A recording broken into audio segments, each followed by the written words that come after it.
Courant fort, baignade interdite. Et pourtant, sur cette rive du Rhône, à Caluire-et-Cuire cet après-midi, des baigneurs n'hésitent pas à se jeter à l'eau. Moi, évidemment, vu que je sais bien nager quand même un minimum, je fais attention. Mais c'est sûr que de base, je le conseillerais pas. Faut faire attention. Il fait chaud, il y a de l'eau. C'est gratuit aussi, pas comme la piscine. Pourtant, l'endroit est particulièrement dangereux, avec un risque de montée soudaine des eaux provoquée par les usines hydroélectriques en amont.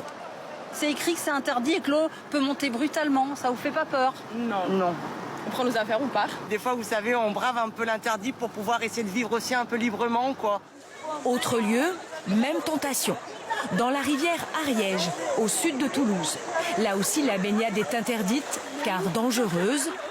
Et pourtant. Ah oui, clairement, c'est dangereux à cause du courant, ouais. Oui, ça, je suis d'accord. Après, l'eau est propre. C'est pas loin de Toulouse. Elle est agréable. Il fait chaud. Plusieurs noyades ont eu lieu ici même les étés précédents. Des baigneurs entraînés vers le fond par les remous de la rivière. La mairie tente d'informer et de dissuader en vain. Moi personnellement, je sais que je crains rien, quoi. Après, voilà, faut être sûr de soi.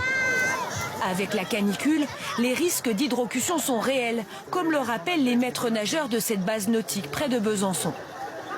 On a une pente qui est dégressive, donc les gens, en fait, ils peuvent pas sauter dans l'eau directement. Les gens seront forcément obligés de se mouiller avant de rentrer entièrement dans l'eau. Alors qu'en rivière, ils sautent directement, hop.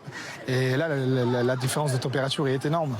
L'année dernière, 78 personnes sont mortes après une noyade dans un cours d'eau